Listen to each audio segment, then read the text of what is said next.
Let's go to the Lord in silent prayer as we open our hearts and our minds, prepare to receive His.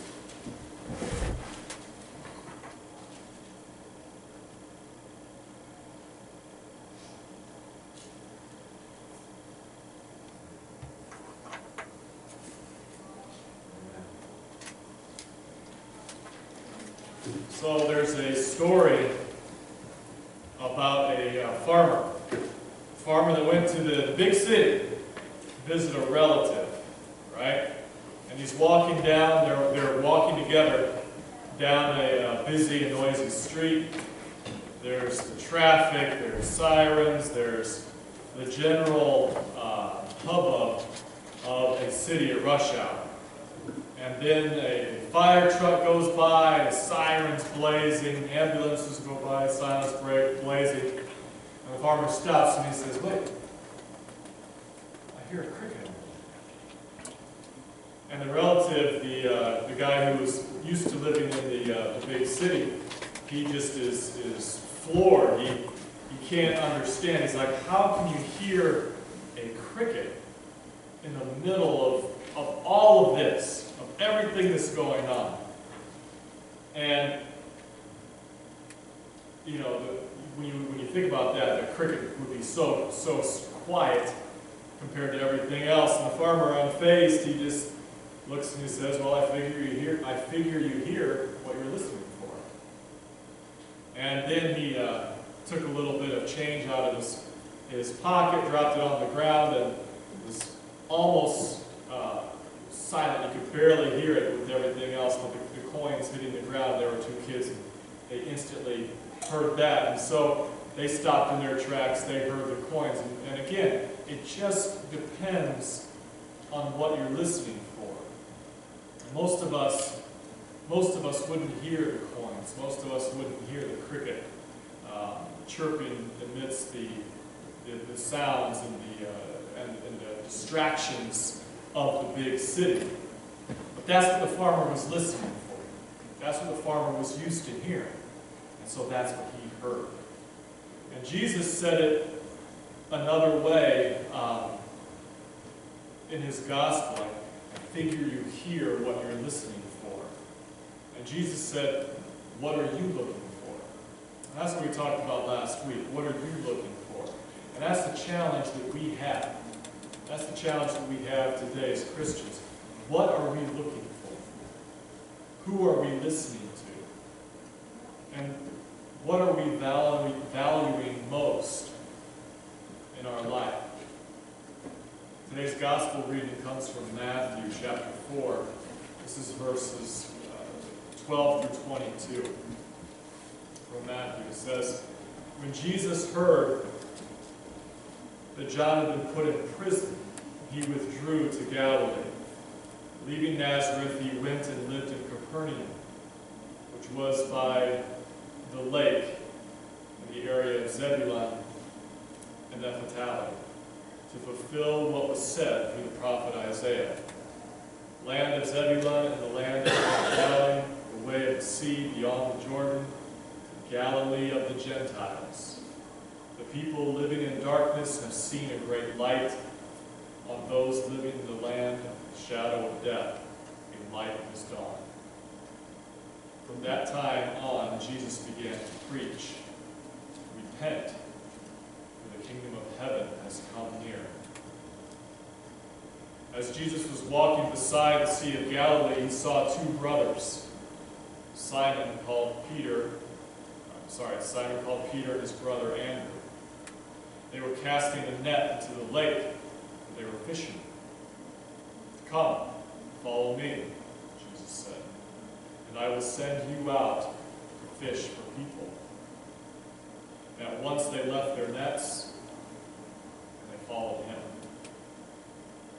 Going on from there, he saw two other brothers, James, son of Zebedee, and his brother John. They were in a boat with their father Zebedee, preparing their nets. And Jesus called to them, and immediately they left the boat, and their father followed him.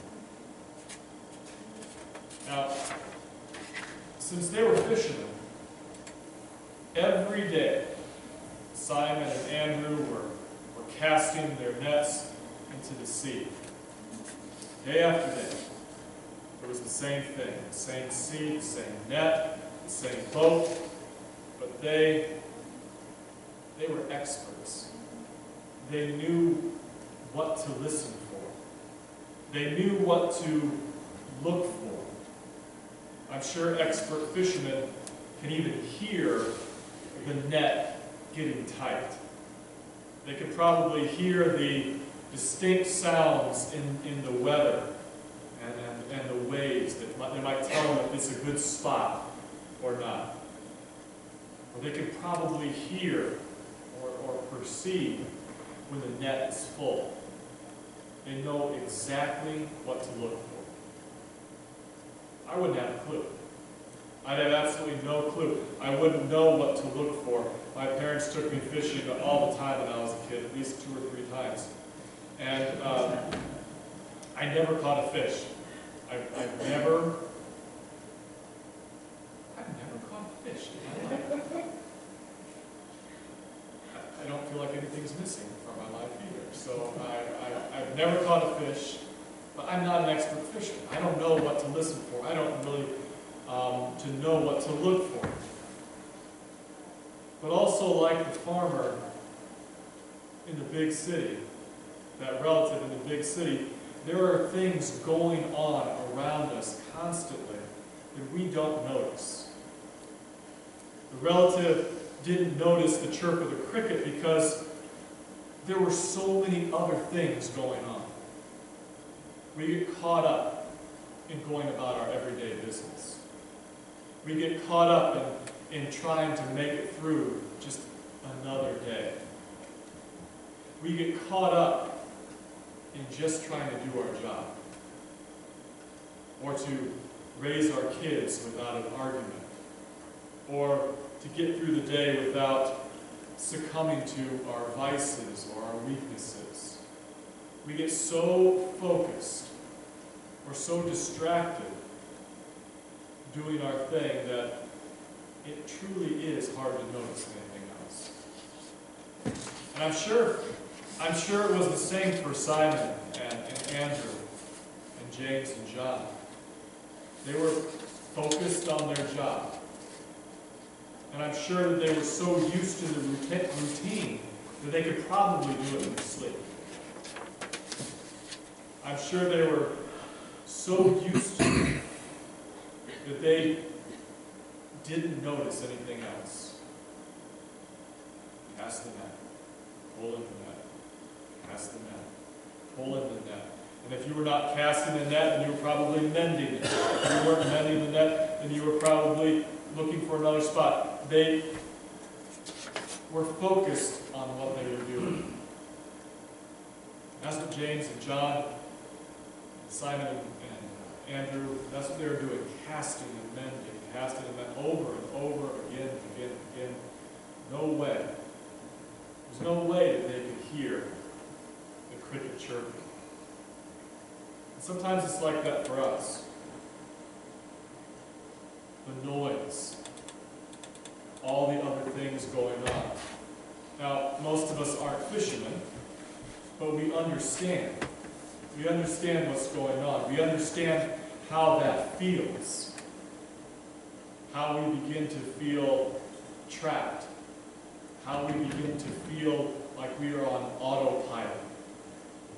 We might even feel hopeless. Maybe we get eager or anxious for something else to happen. Cast our nets, bring in the nets, mend the nets, casting and mending, to make a living, to feed our family, to pay the bills, casting and mending over and over and over again, for security, for safety, for that point where we can retire, casting and mending, so we can have a house, so we can have a car, so we can have books and clothes, take a vacation, casting and mending over and over again through another day, over and over. And Simon, Peter, Andrew, and James and John, they probably felt that same way.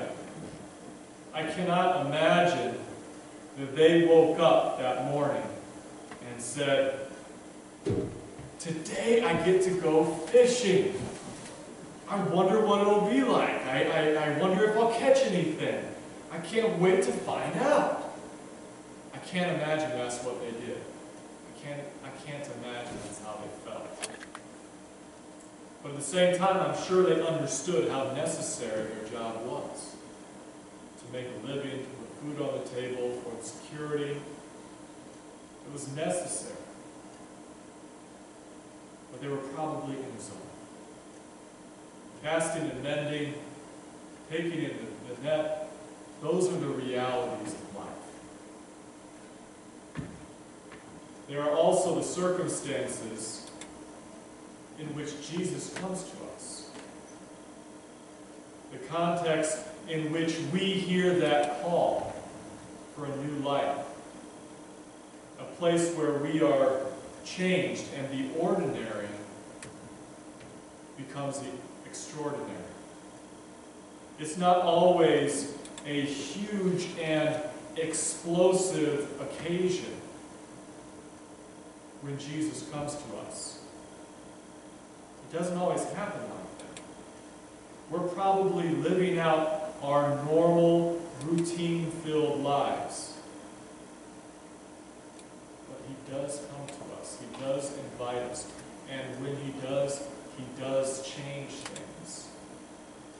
Whether we're looking for Him or not.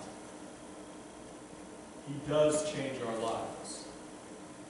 He does change our hearts. He makes the ordinary extraordinary. Now these first disciples, Simon, Andrew, James, and John, are not looking for Jesus. They're not looking for Jesus. Like the cricket or the clanging of the coins in the street, you hear what you're listening for. You see what you are looking for. They're too busy. They're too busy doing their thing. They're too busy fishing. They're too busy with their nets. It's another day of casting and bringing the net in and mending and casting. They might not have even noticed. They might not have even noticed Jesus. But He not only sees them, He speaks to them. He speaks to them. And Jesus has a way of showing up in the most ordinary of places, in the most ordinary of circumstances, and interrupting our daily routine, interrupting our daily lives. And that's exactly what He did. That's exactly what He did with the fishermen. And that's what He does to our lives too. Last week we talked about the invitation of Jesus. How Jesus said, "Come and follow me. Come and see." It wasn't enough just to hear about Jesus. You had to actually experience Jesus. And in today's text, it's a very similar idea.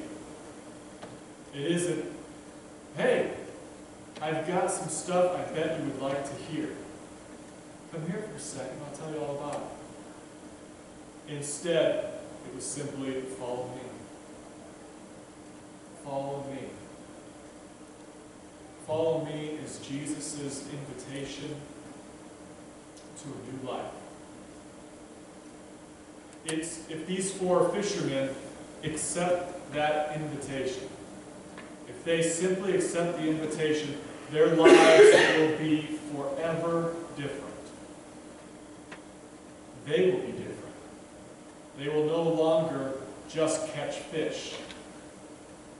They will fish for people.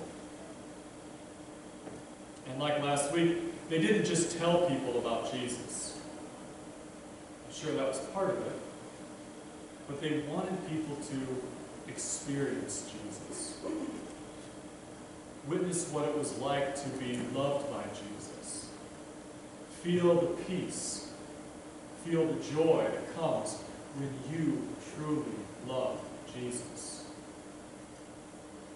even though it's hard, even though we're busy, even though our life is filled with distractions, even though our life is filled with hardships, we still can hear that call. Like those fishermen. Jesus has a way of breaking through to us even when we aren't necessarily looking for it. Jesus has a way of breaking through to us even when we're not necessarily listening for it. Follow me. Follow me. It's a call to participate with God in God's own saving work. It's the work of change. It's the work of growth.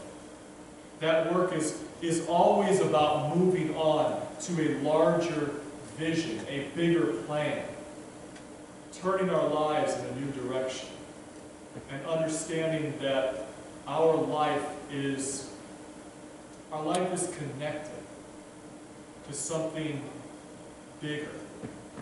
Our life is connected to something grander and more important than our own life, than our own individual life.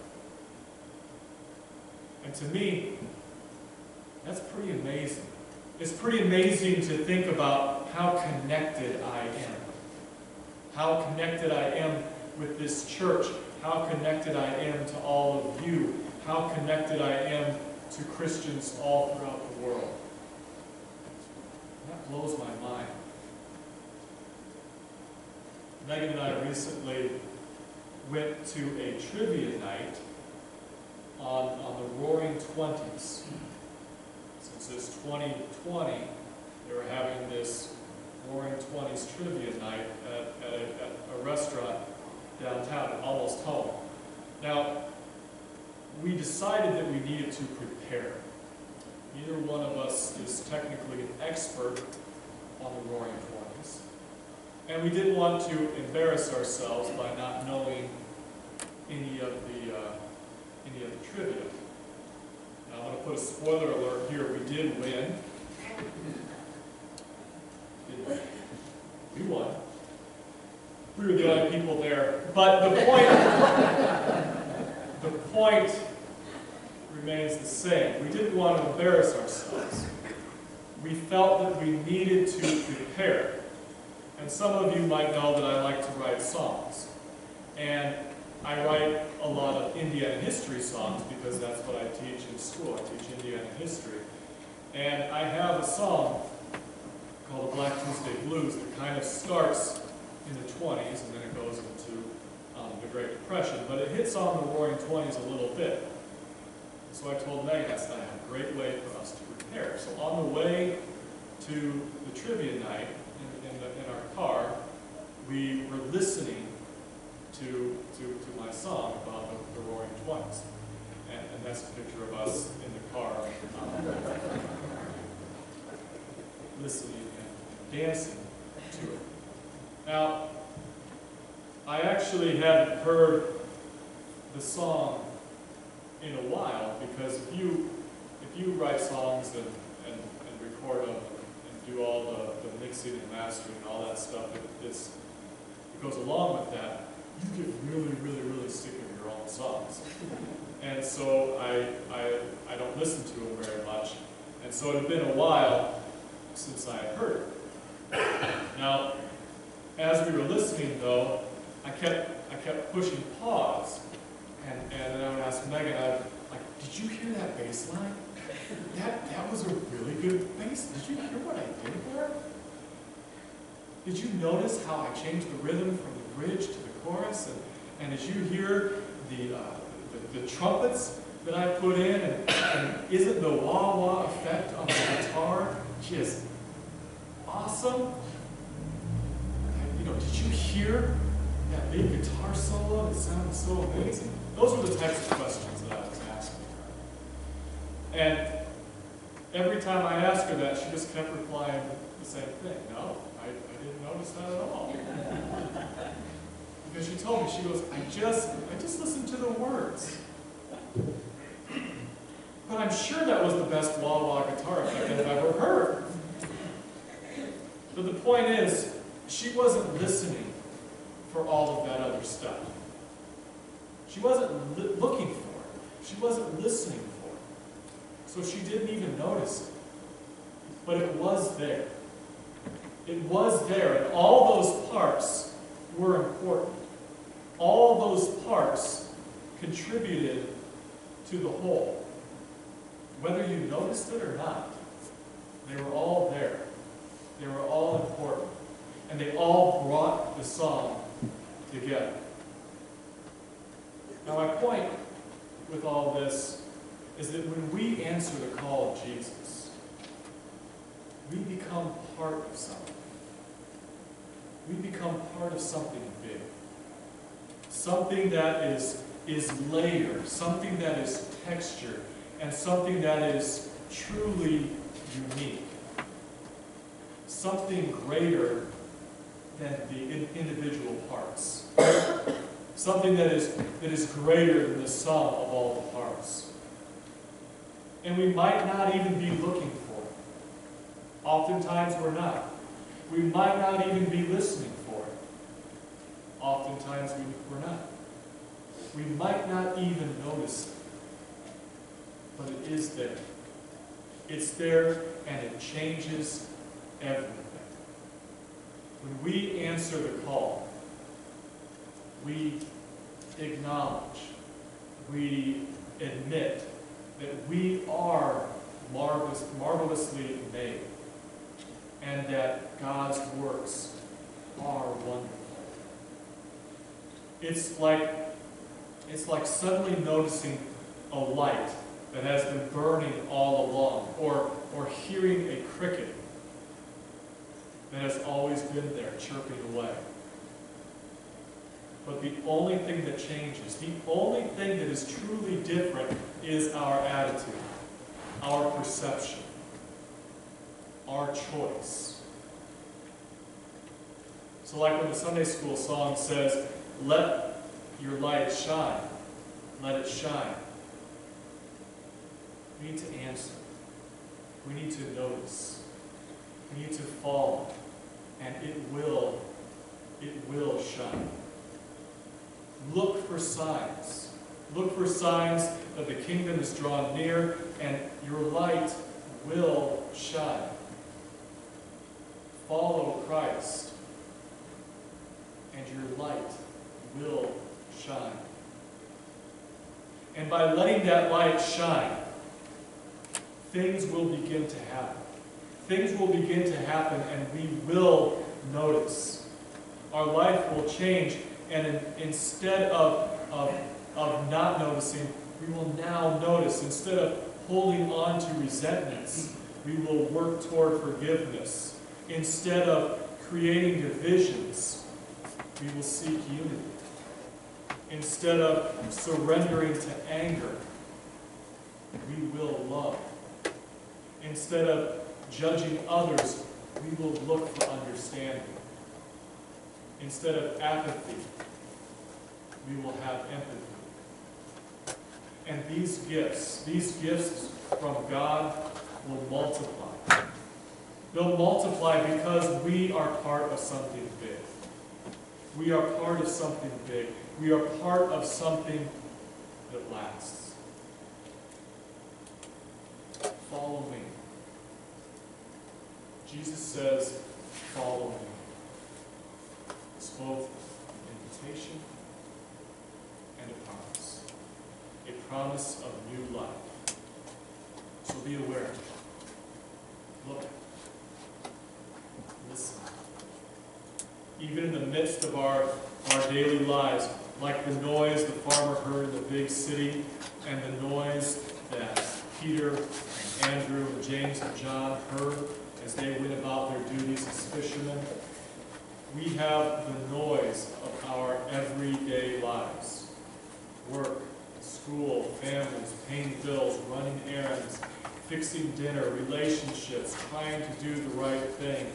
We are overwhelmed with those noises. But those are the times, those are the places where Jesus shows up. Where Jesus shows up and calls us into a new way. Into a new way of being. And that is what changes our world. It happened to Simon. It happened to Andrew. It happened to James and John. And it can happen to you and me.